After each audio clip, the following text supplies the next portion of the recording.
ଦେଖନ୍ତୁ ଏବେ ହେବାକୁ ଯାଉଛି ଆମର ଘାଣ୍ଟ। ଏଇଟା ପରିବା ସବୁ ମୁଁ କାଟି ଦେଇଛି। ଏଠି ରହିଲା କଖାରୁ, ଏଠି ରହିଲା ଝୁଡ଼ଙ୍ଗ, ଏଠି ରହିଲା ବାଇଗଣ, ଆଉ ଏଇଠି ରହିଲା ଆମର କଞ୍ଚା କଦଳୀ, ଆଉ ଏଇଟା ହେଉଛି ଆଳୁ।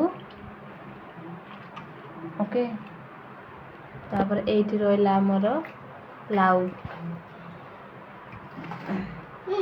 ଏଇଟାକୁ ଏବେ ଆମେ କରିବା ଘାଣ୍ଟ। ଆପଣଙ୍କୁ ଯଦି ଏଇ ମଧ୍ୟରୁ ଯଦି କିଛି ବି ଆପଣଙ୍କୁ ଭଲ ଲାଗେନି ତାହେଲେ ଆପଣ ସ୍କିପ୍ କରିପାରିବେ, କିଛି ପ୍ରୋବ୍ଲେମ୍ ନାହିଁ। ତ ଚାଲନ୍ତୁ ଆମେ ରୋଷେଇ ଏବେ ଷ୍ଟାର୍ଟ କରିବା। ଆମର ଆସିକି ପହଞ୍ଚିଲାଣି ହେବଲ ଟିକେ ହାଏ କରିଦିଅ। ହଉ, ତାପରେ ଆମର ହେବ ଏଇଠି ପୁଇ ଅଛି। ପୁଇ ଶାଗକୁ ଆମେ ପୁରା ଚଟପଟା ରେସିପି ବନେଇବା। ଆମର ରେଡ଼ି ଅଛନ୍ତି ଆୟନ ବାବୁ ଖାଇବା ପାଇଁ। କଲରା ସବୁ ହେବଲ ପକେଇଛୁ ତଳେ, ସେ କଦଳୀ ଖେଳୁଛି। ଚାଲନ୍ତୁ ସାଙ୍ଗମାନେ ଆମେ ଷ୍ଟାର୍ଟ କରିବା ଏବେ ନା। ବାହାର ଟିକେ ଭିଉ ଦେଖିଦିଅନ୍ତୁ ଆପଣ, ସକାଳର ଦୃଶ୍ୟ। ଓ ମାଇ ଗଡ୍, ଏ ସକାଳ ବିଷୟ ପ୍ରଭୁ ଆମକୁ ଦେଇଛନ୍ତି, ତ ପ୍ରଭୁକୁ ଟିକେ ଧନ୍ୟବାଦ ଦେବା। ଲକି ଆକୁ ଟିକେ ପାଣିରେ ଭିଜେଇ ରଖିବା, ସେ କଳା ପଡ଼ିଯିବ ତ ମସଲା ବାଟିବା ସମୟ ହେଲା। ଟିକେ ଧୋଇଦେବା।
ଆମେ ଆକୁ ମିକ୍ସ କରିକି ଭାଜିବା, କାହିଁକି ନା ଆମ ପାଖରେ ଏତେ ସମୟ ନାହିଁ, ତେଣୁକରି ଆମେ ସବୁଯାକ ମିକ୍ସ କରିକି ଭାଜିବା।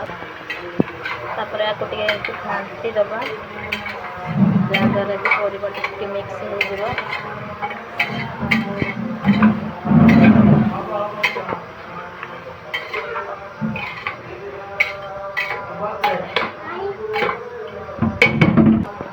ଟିକେ ହଳଦୀ ଗୁଣ୍ଡ ପକାଇଦେବା।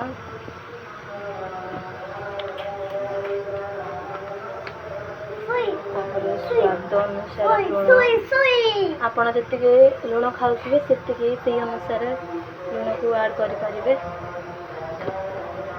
ତାପରେ ଆକୁ ଘାଣ୍ଟି ଦେବା।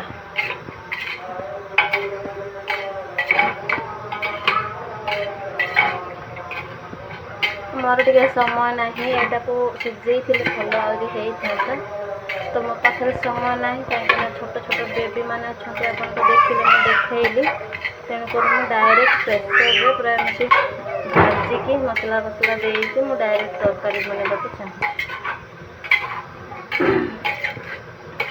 ସିଝେଇକି ତରକାରୀ କଲେ ଟିକେ ବେଶୀ ସମୟ ଲାଗିବ ତ, ତେଣୁକରି ମୁଁ ଏଇଟାକୁ ଏମିତି କରୁଛି ଆଉ।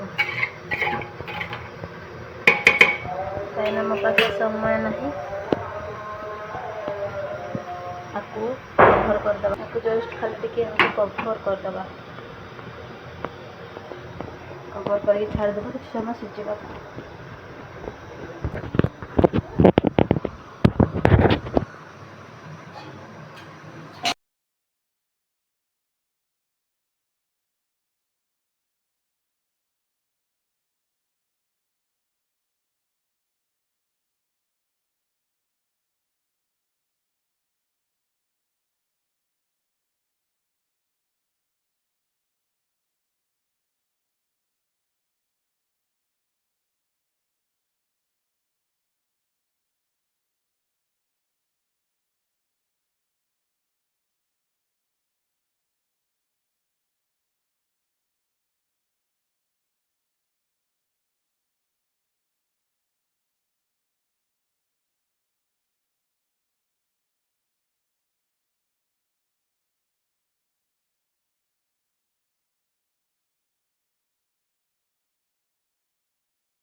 ଦେଇଦେବା।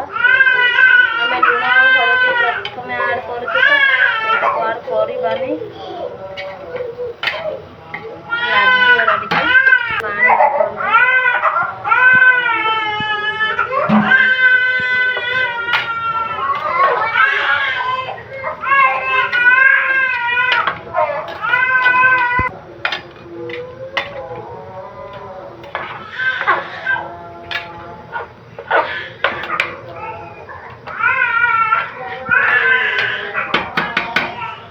ଏତିକି ଟିକେ କରିବା ପାଇଁ ମରିବ ନାଇଁ କଥା ନା। ଦେଖନ୍ତୁ ଆପଣମାନେ ଆୟନ କେମିତି ଜଗି ବସିଛି ଯେ ମୁଁ ମାମା ଯଦି ରୋଷେଇ ସାରିବ ମୁଁ ଖାଇବି କେତେବେଳେ।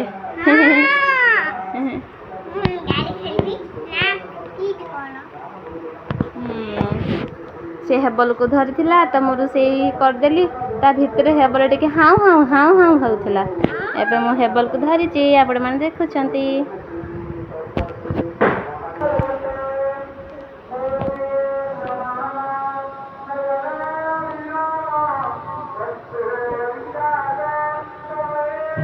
ଦେଖନ୍ତୁ ସାଙ୍ଗମାନେ, ଏଠି ଭାତ ବସିଛି। ଆପଣମାନଙ୍କୁ ମୁଁ ଦେଖେଇ ପାରିଲିନି କାହିଁକିନା ହେବଲ ଟିକେ କାନ୍ଦୁଥିଲା, ତ ସେଥିପାଇଁକା ଦେଖେଇ ପାରିଲିନି। ଆକୁ ଏବେ ଘୋଡ଼େଇବା। ଦେଖନ୍ତୁ ହେବଲର ଖେଳନା କେମିତି ପଡ଼ିଛି। ମୋର ଘର ବି କିଛି ସଫା ହେଇନି କାହିଁକିନା ମୋର ଟାଇମ୍ ହେଉନି ନା, ସେଥିପାଇଁକା ଟିକେ ଆଉ। ଦେଖନ୍ତୁ ଆୟନ କେମିତି ଖେଳୁଛି। କ'ଣ କିରେ ଏଇଟା, କ'ଣ କିରେ?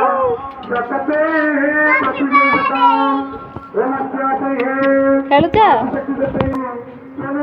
ଖେଳୁଛ ସିଏ କ'ଣ ସେଇଟା ଘୋଡ଼େଇ ହେଇକି ରହିଛି। ଦେଖନ୍ତୁ ହେବଲ।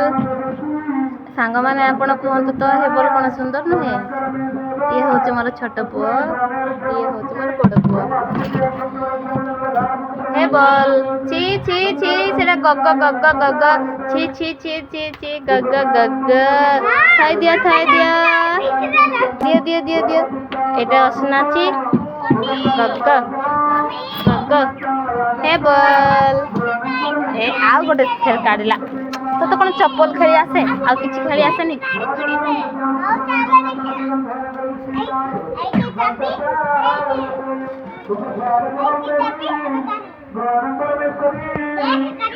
ଏପଟେ ଏତେ ଗରମ ହେଉଛି, ଦିନ ରାତି 24 ଘଣ୍ଟା ଫ୍ୟାନ୍ ବୁଲିକି ରହୁଛି।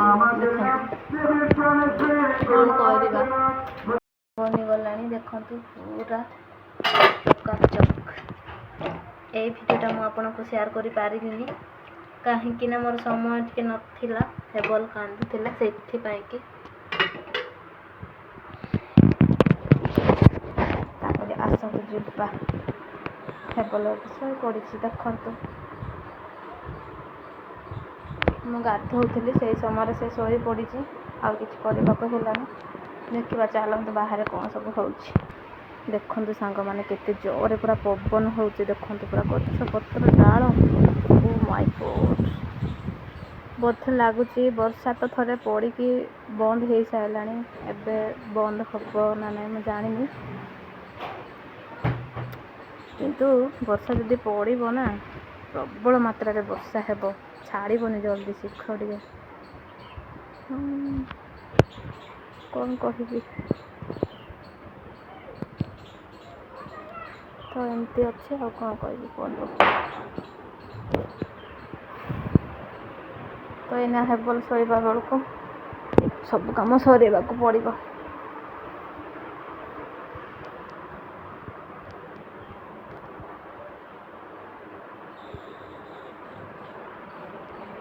ତ ସାଙ୍ଗମାନେ ଏତିକିରେ ଆମ ବ୍ଲଗ୍ ଖତମ।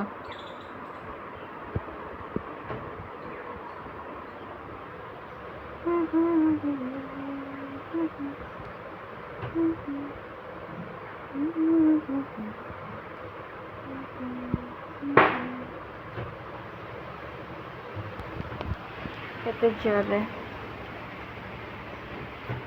ଦେଖନ୍ତୁ। ହୁଏତ ଆଜିକା ଡେଟ୍ରେ ଆପଣଙ୍କ ଏରିଆରେ ଯଦି ବର୍ଷା ପାଗର ସମ୍ଭାବନା ଅଛି ତାହେଲେ ପ୍ଲିଜ୍ ନିହାତି ଭାବରେ କମେଣ୍ଟ କରିକି ଜଣାଇବେ।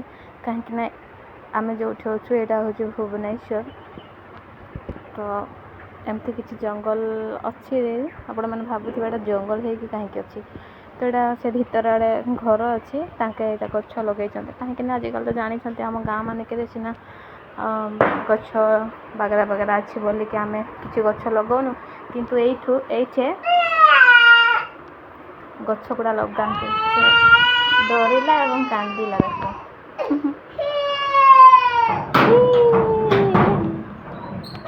ହେବଲ ଡରିଗଲା, ହେବଲ ଡରିଗଲା, ହେବଲ ଡରିଗଲା। ନଙ୍ଗ ନଙ୍ଗ ନଙ୍ଗ।